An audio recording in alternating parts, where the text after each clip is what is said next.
Kailan ba tinurn over si Michael? Pakatapos nung inquest o before the inquest? Pagkatapos po ng inquest po. So after one day. Yes, sir. August 17, sir. Mga around 4 o'clock na siguro, sir, nakarating kami rito, sir. Pero may statement, General Katapang, can you validate this? May statement coming from your end na tinurn over sa Bucor si Michael on the night he was arrested. Ito ang totoo. Kasi in-inquest pa kinabukasan, di ba? Sama yung nanay. So, Yes, sir. May statement si General Katapang na on the night he was arrested. So anong totoo rito, General? Mr. Chair, Your Honor, nung nalaman ko nga na nandun na sa Angono, I immediately wrote a letter asking them to turn over to us the PDL. But however, nangyari, ang actual turnover po nangyari, Your Honor, Mr. Chair, is 18 ng August, 5 p.m. ng hapon. Andito po sa report. So kinabukasan? Opo. Michael, alam mo, humingi ka ng paumanhin dun sa bureau. Pero yung ilang bilanggo ang magdudusa ngayon sa ginawa mo. Alam mo ba yun? Oo nga po eh.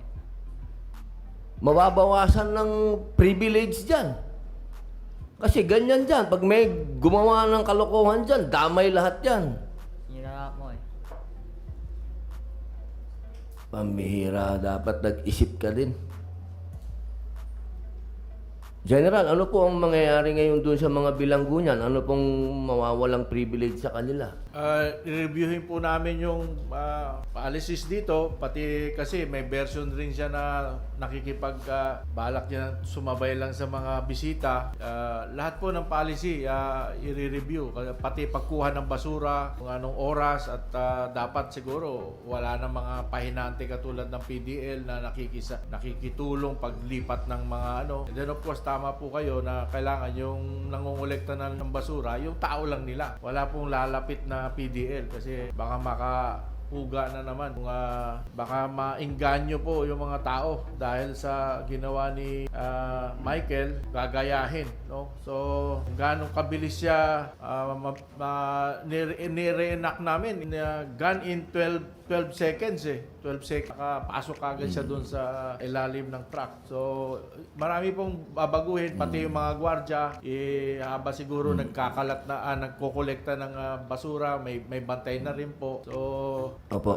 Yung sa bureau po kasi, makaka-adjust naman po yan. Dahil siyempre, may disciplinary action dyan. Na ano lang ako si bilanggo. Ano hong privilege mawawala sa mga bilanggo niyan? Hindi naman wala pong mawawala. Tuloy po yung dalaw. Pero ngayon, higpitan ng konti. Dati po kasi may conjugal visit, may family visit. Medyo baka i-review na rin namin yon. Pero tuloy po, Senator Robin, bilang dating bilanggo dito, nararamdaman nyo yung paghihirap na nangyayari ngayon. As soon as maayos namin, kasi ma-review namin kung ano ba talaga ang kwento ng nangyari dito, we will adjust and hopefully itutuloy ulit natin yung dalaw naman po tuloy. Kaya lang yung overnight po ang wala, medyo ngayong walang dalaw. General, yung kasi ang nakakapagpawala ng init ng ulo. Alam nyo naman, yung change oil ang tawag natin. Opo. Mahalaga yun. Opo. Baka pumunta sa ulo yung oil. Opo, yung kasabihan nyo, yung init ng sa ano. Opo, parte ng rehabilitation din yun, sir. At sa importante po, nakita ko yung pag dinadalaw sila, yung mga anak nila, nakikita nila, lumalaki na nakikita rin sila. Malaking bagay yun, sir. Malaking bagay po. Part po yun ng reformation na Senator, wag po kayong mag-alala. As soon as maayos na po namin itong problema na ito, we will inform you. Baka 1 week siguro, bigyan nyo po kaming 1 week para maibalik natin yung normal na bisita dito, Senator. Salamat po. Michael, ba't ka ba naburyong?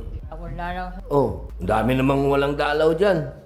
Kahit kung sa mesas na kayo sa buwan, lalaw. Paano yan? Dinamay mo na lang ngayon lahat dyan. Dinamay mo na lang lahat. Paano yan, oh?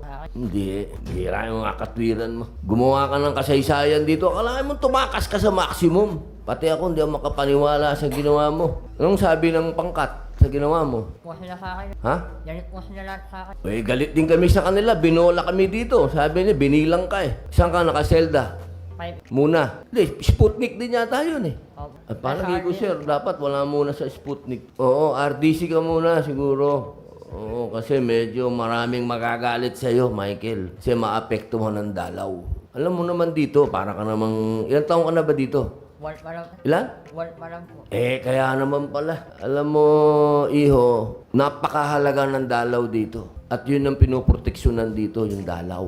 Tandaan mo yan. Tsaka sino ba yung, sir, nga, asan na yung kamag-anak nito na nagtago sa kanya? Di ba? Harboring na fugitive criminal yon. Dapat kinasuhan mo siguro yun, sir. Sir, no dumating po kami doon sa lugar, nag-iisa lang po siya doon sa... Pero may nakatira po doon. Ano po? Meron po. Ano po kanila bang bahay talaga yon o ano sila doon? Kararating niya lang po doon sa ilang bahay. oras pa lang siya ron nakarating doon sa lugar, sir. Nasa loob siya ng bahay. Yes, sir. Kumakain siya. So pinapasok siya. Siguro, sir, kumakain sir ng... Dapat siguro maanuhan din yung pinsan nito. Bawal yun, sir. Yes, sir. Bawal yun, harboring yun. Para hindi pa maraisan. Kung saan pa ito nagtago, dapat siguro maanuhan din yun, sir. Saan ka pa ba nagtago pagkatapos nun? Wala po ako nagtago sa pinsan ko sir eh. Mapapasama po sana ako sa oras. Magpapasama ka? Saan? Opo. Doon po sa pinsan ko eh. Papasama ka saan? Sa nanay ko, para po sumuot mo kaya na ako ko. Ah, magsusuko ka na? Opo. Ah. Kapag wala po kami. Alam mo, Michael, isa lang sasabihin ko sa iyo kasi kung meron kang dapat sabihan kung ano talaga ang nangyari, ako yun. Naintindihan mo? Oo. Huwag mo akong bulahin dahil kakampi mo ako. Magkaamoy tayo, pare. Tandaan mo yun, Kosa, ha? Opo. Huwag mo akong bulahin sa nangyaring ito. Ikaw ba naniniwala kang may pinapupuga dito para trumabaho sa labas? Wala. Ilang buwan ka na dito? Wala ka bang nadidinig sa mga pader? Mga pader dyan, nagsasalita. Wala ka bang naririnig na kwento-kwento sa pader? Wala. Hindi ka naniniwala Naniniwala naman po. Kasi, na may pinalalabas? kasi mahiwaga po yung binibig. Mahiwaga. Opo eh. Ikaw ang pinakamahiwaga ngayon dito. Pambihira, oh. O sige, basta kung gusto mong magsabi ng totoo, sabihan mo ako, ha? Makikinig ako sa iyo. Naintindihan mo? Salamat po, Ginoong Pangulo. Salamat, Senator Padilla. Isang tanong na lang bago tayo tayo. At ulitin ko uli, meron lumabas na State General Katapang na tinurn over sa'yo sa EUCOR ng Angono Police si Michael. Gusto ko malaman, kailan ba tinurn over si Michael? Pakatapos quest o before the inquest? Pagkatapos po ng inquest po, So after one day. yes, sir. August 17, sir. Mga around 4 o'clock na siguro, sir, nakarating kami. Pero may statement, General Katapang, can you validate this? May statement coming from your end na tinurn over sa Bucor si Michael on the night he was arrested.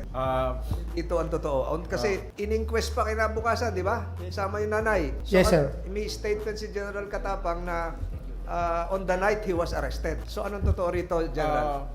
Mr. Chair, Your Honor, nung nalaman ko nga na nandun na sa Angono, I immediately wrote a letter asking them to turn over to us the PDL. But however, nangyari, ang actual turnover po nangyari, Your Honor, Mr. Chair, is 18 ng August, 5 p.m. ng hapon. Andito po sa report.